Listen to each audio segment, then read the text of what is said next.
Assalamualaikum warahmatullahi wabarakatuh. Welcome to our forum today, which is themed Islamic Ethics in Life and Islamic Finance. I am Nabil Aizad bin Shamsol Afandi, and I'll be your moderator for today's session. We know that Islamic ethics are a crucial foundation in a Muslim life, including their financial practices.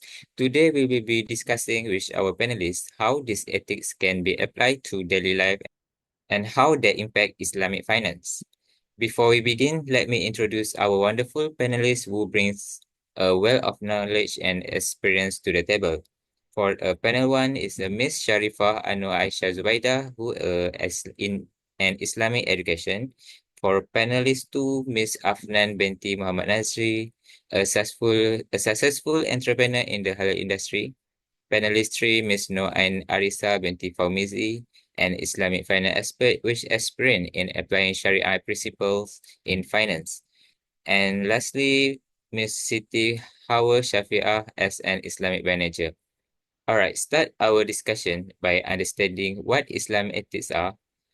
For the panel one, could you briefly explain what Islamic ethics are and why they are so important in a Muslim life?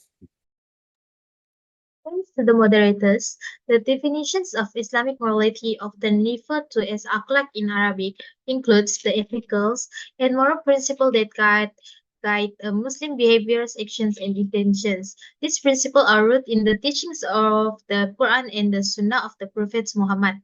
Islamic morality emphasizes virtues such as honesty, kindness, patience, humility, justice, and cooperation, and it encourages Muslims to act in a way that pleases Allah and benefits others. The main aspect of Islamic morality is the concept of taqwa, which refers to the awareness of Allah in all actions and decisions. Taqwa encourages a Muslim to stick to morals, avoid evil, and strive to live a life that reflects the principle of Islam. Next, importance of Islamic morality in the life of a Muslim. First, guidance in daily life. Islamic morality provides a comprehensive framework for how Muslims should conduct themselves in every aspect of life, whether personal, social, or professional. It helps in making decisions that align with Islamic value and ensures that morality encourages virtues like honesty, justice, and cooperation, which are essential for fostering strong and harmonious relationship within family, communities, and society at large. These principles promote mutual respect, cooperation, and understanding among individuals. Lastly, accountability in the hereafter. Islam teaches that every individual will be held accountable for their actions in the hereafter. Upholding Islamic morals is crucial for attaining a good standing before Allah on the day of judgment and achieving success in the afterlife. Thanks all from me. That's all from me. Thank you, ANNUR, for that comprehensive explanation. Now let's see how these principles are applied in the business world. Afnan, as an entrepreneur in the halal industry, how do you ensure that Islamic ethical values are reflected in both of your business practices and your daily life? Okay, thank you, Nabil, as the moderator. Back to question, I always make sure Islamic ethical principles are followed in my daily life and career as an entrepreneur in the halal sector is the top concern. I ensure that all of our business operations adhere to Sharia principles. First, this entails making certain that all of the goods and services we provide from obtaining materials to manufacturing procedures are halal. Being truthful in our interaction with vendors, clients, and staff is a fundamental principle that we uphold. We don't advertise a product as fully approved when, for example, it is still undergoing halal certification. Instead, we make this plain to our clients. I make a conscious effort to live up to the moral principle of justice, compassion, and integrity. Respecting workers, making sure they receive fair compensation, and providing a helpful and encouraging work atmosphere. I also take part in community service by planning events that encourage ethical consumption and giving to neighborhood charities. I think we can build a company that benefits society as well as succeeding financially by incorporating Islamic ideals into how Islamic ethics could be used in both personal and professional circumstances are given in this expanded response.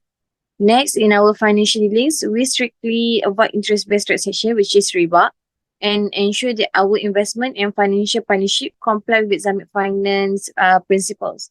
We also implement ethical pricing strategies, avoiding exorbitant markups and ensuring that our products are affordable without compromising quality. That's all from me. Thank you, Afnan. Your commitment to ethical practices is truly inspiring. Now let's shift our focus to Islamic finance. ARISA, can you explain what Islamic ethics mean in the context of finance and how they influence financial transaction? Thank you for that question, Nabil. Islamic ethics, rooted in Islamic teaching, provide a comprehensive framework for all aspects of life, including financial deadlines. According to Sharia, these principles ensure that economy and commercial transactions are conducted transparently, equitably, and fairly. Islamic ethics emphasize that all financial interaction must be based on fairness, honesty, and integrity, with every party ensuring they do not oppress others. These include the prohibition of usury, which is riba, seen as exploitative. Islamic ethics also stresses the importance of avoiding gharar, excessive speculation, and uncertainty in financial deadlines. Contracts must be clear and fully understood to prevent fraud and miscommunication. Investment should align with Islamic teaching, avoiding sectors deemed unlawful, such as gambling, alcohol, and industry harmful to society. Beyond this principle, Islamic ethics emphasize social responsibility in financial management.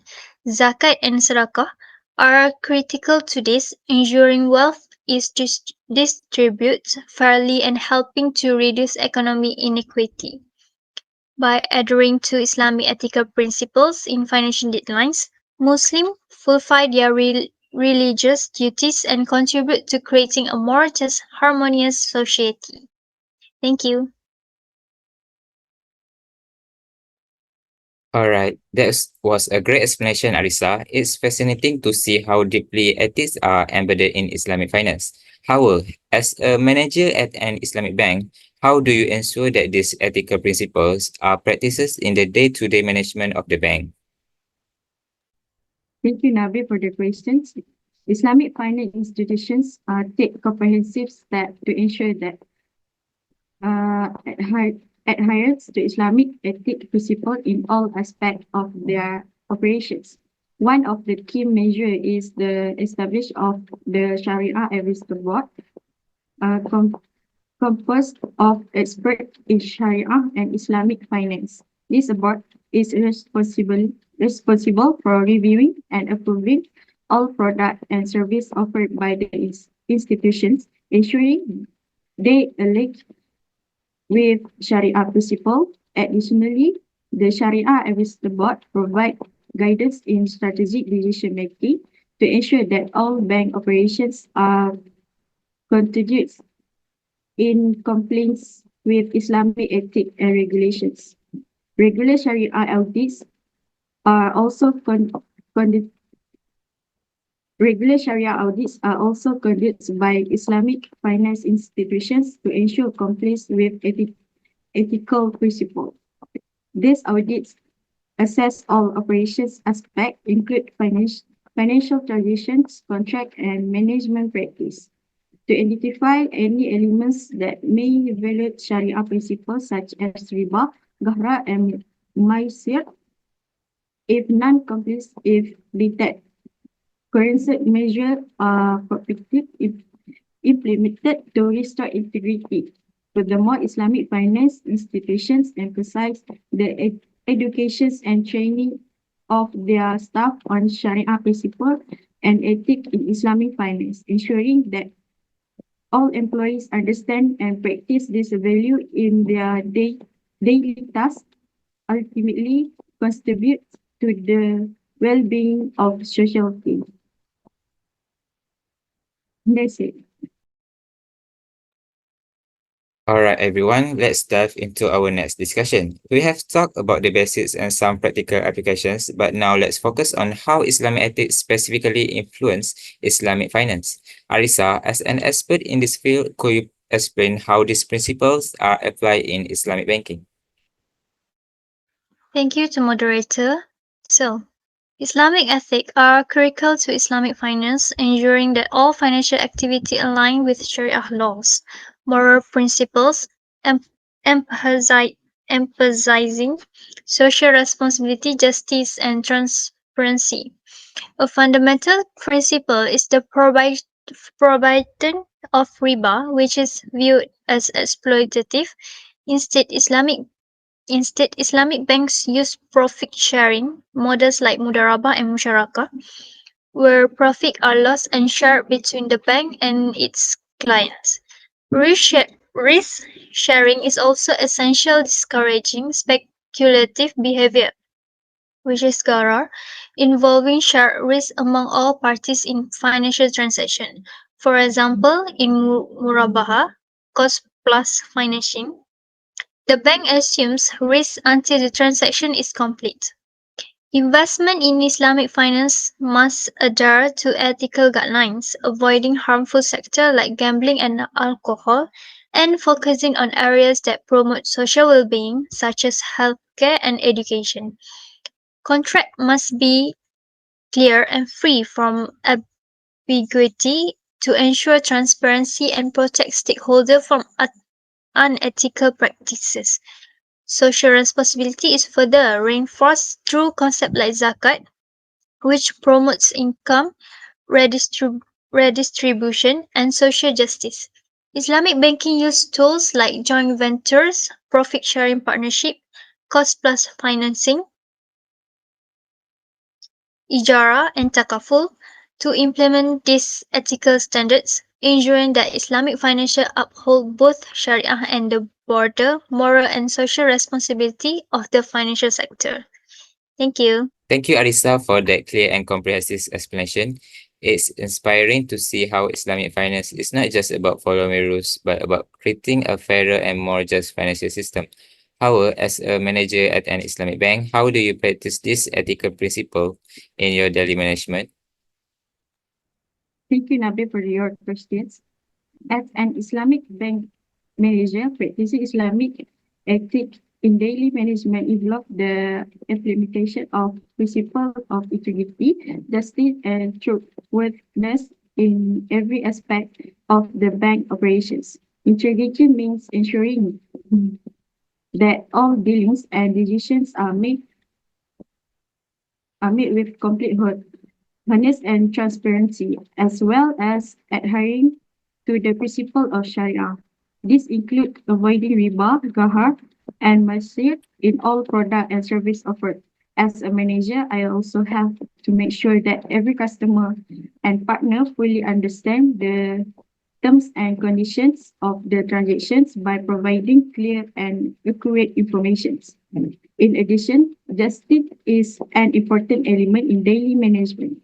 This means providing fair service to all customers without any discrimination based on their backgrounds or economic status. Every decision, include the grading of loans or other financial products, should be based on merit and the actual needs of the customer rather than solely on profit rates. In addition, as a manager, I need to ensure that the bank staff also practice the value of Islamic ethics in their daily interaction with customer, partners, and fellow staff while maintaining harmony and professional relationship. Lastly, social responsibility is an aspect that cannot be overlooked.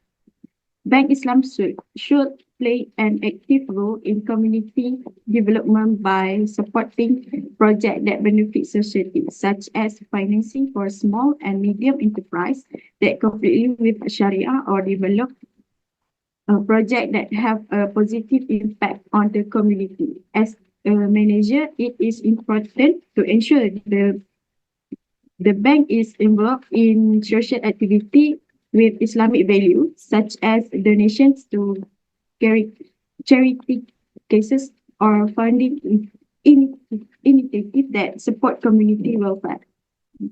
By adhering to this principle, Islamic bank manager can ensure that the bank's operations not only comply with Sharia but also contribute to broader social and economic well-being. Thank you. All right, thank you, HAWA.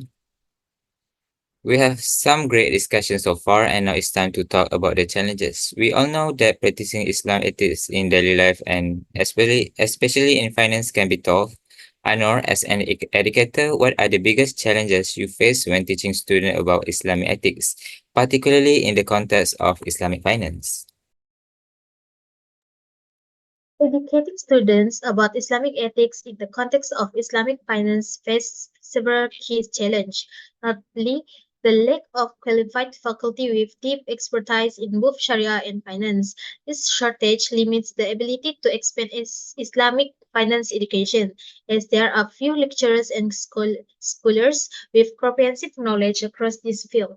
Additionally, there is a significant divergence between the theoretical developments in Islamic economics and their practical applications within Islamic banking. This gap results in a mismatch between the normative exceptions of Islamic economics and the new classical practice adopted by Islamic bank.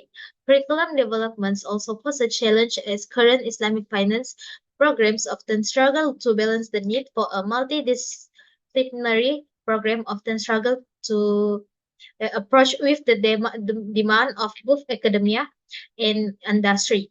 There is an ongoing need to revisit and update the curriculum to better reflect the evolving landscape of Islamic finance. Thank you. All right, thank you, ANNUR. So for the panel 4, what are the main challenges that every bank officer faces in practicing Islamic ethics in every transaction? The main challenge faced by bank employees in practicing Islamic ethics includes several critical aspects. First, there is discrepancy between Sharia principle and conventional financial practice, which can make it difficult for officials to ensure that every product and transaction fully complies with Islamic principles. The pressure to achieve a financial target and profit can also lead to conflict between meeting business goals and adhering to Islamic principles that prohibited usuri and haram elements. In addition, a lack of deep understanding of Sharia principles may hinder officials from effectively practicing Islamic ethics. Other challenges include ensuring integrity and fairness in every decision, as well as maintaining transparency in all transactions and product offered. Employee also needs to manage conflict between personal interests, commercial interests, and Islamic principles with required wisdom and steadfastness is adhering to Islamic value. Overcoming these challenges required a strong commitment to Islamic values, continuous educations on Sharia principles, as well as support and guidance from management and institutions. Thank you. All right, thank you all for those enlightening responses. Now we will open the floor for some questions from our audience. I want to ask a question to the Islamic bank manager. How can managers of Islamic banks apply Islamic ethics to their daily works? Thank you for the great questions. Islamic bank managers play a crucial role in integrating Islamic ethics into daily operations, emphasizing the importance of compliance with Sharia law that prohibited usury and unethical practice. They need to ensure that all financial products and services are fair and equitable, protecting customer from exploitative practice while building trust and customer loyalty. In addition, transparency in all transactions is critical. The management needs to ensure that every transaction is documented and communicated clearly with detailing information about fee, risk, and the product offered. This helps to building trust and ensuring the sustainability of Islamic banking institutions, support by accountability missions to address ethic evaluations. Finally, the management must prioritize justice and equality in decision making in accordance with the technique of Islam ethic. By upholding the principle of fairness and integrity, they can enhance the credibility of the bank and promote a culture of ethical behavior within the organizations, which will contribute to the stability and integrity of the Islamic banking system as a whole. Thank you. All right, that was a great question, and thank you for your detailed response. We move to the next question. I would like to ask panel 2, Ms. Afnan, as an entrepreneur in the halal industry. What is your advice to new entrepreneurs who want to ensure that they practice Islamic moral in every aspect of their business? Thank you for this very relevant question, Hidayah. As entrepreneurs, especially those who are new to the industry, it is very important to understand that Islamic morality is not just a side aspect, but is the main foundation that needs to be applied in every action, decision, and strategy of our business. I would like to share some practical guidelines that can help in maintaining integrity and business ethics based on Islamic morals, even in the face of great challenges. Firstly, entrepreneurs need to understand and appreciate the principle of Sharia. New entrepreneurs should ensure they have a solid knowledge of Sharia principles that are relevant to their business. This includes understanding what is permissible, which is halal, and what is forbidden, which is haram in Islam. For example, in business, we should avoid engaging in dealing involving riba, gharar, and maisir. This knowledge is not only important for legal compliance, but also to ensure that we do not stray off the right track. Furthermore, entrepreneurs need to create a culture based on Islamic values. This is because one of the best way to ensure that our business remains ethical is by creating a work culture based on Islamic morals. This means emphasizing values such as honesty, trustworthiness, fairness, and patience in every aspect of business. From employee management to dealing with customers. Entrepreneurs need to be the best example in adopting these values so that they can be set as an example by all those involved in business. That's all. Thank you. That's an excellent question, and thank you for your thoughtful answer. Islamic ethics clearly influence every aspect of our lives and work. Let's take another question. I would like to ask panel ARISA, as an Islamic finance expert, what is the importance of honesty in Islamic financial transaction? Thank you for your question. Honesty is a fundamental principle in Islamic financial guidelines as it reflects the integrity and the trust must exist among all parties involved.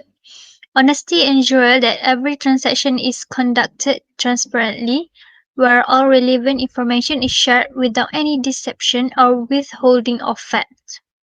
This is critical because in Islam, safeguarding the right and interests of all parties is a moral obligation, and honesty is the key to achieving this objective.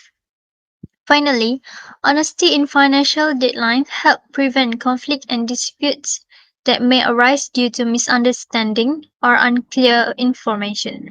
When honesty is upheld, all parties can more easily reach agreements as they are confident that what is communicated or promises is true and trustworthy.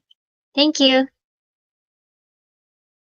All right, then we move to another question.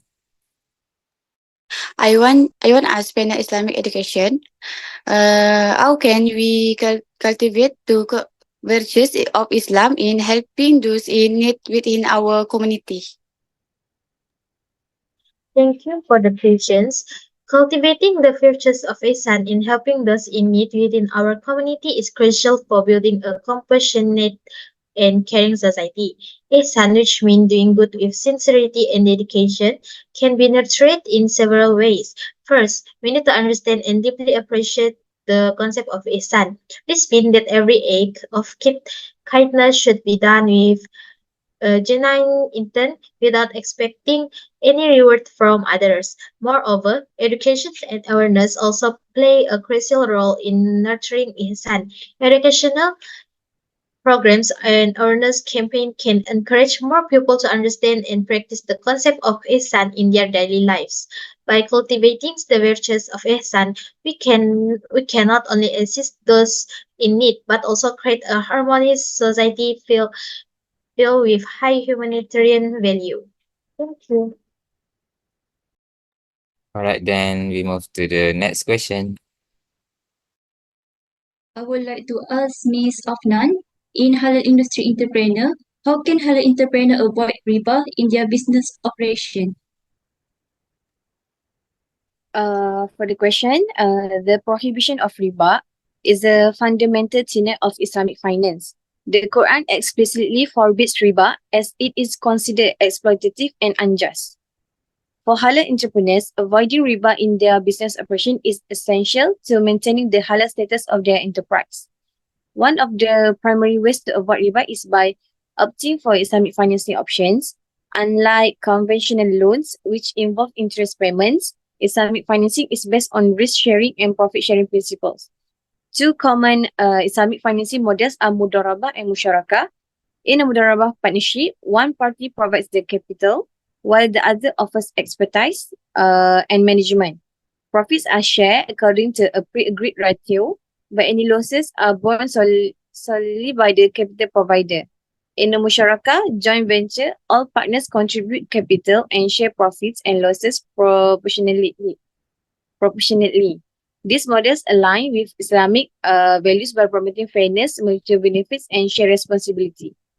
In conclusion, by avoiding riba and adhering to Islamic financial principles, halal entrepreneurs can ensure that their business are not only compliant with Islamic law, but also contribute to a fairer and more ethical economic system. These practices help build a business that is not only profitable, but also aligned with the core values of Islam, ensuring long-term success and integrity. That's all. Thank you. That's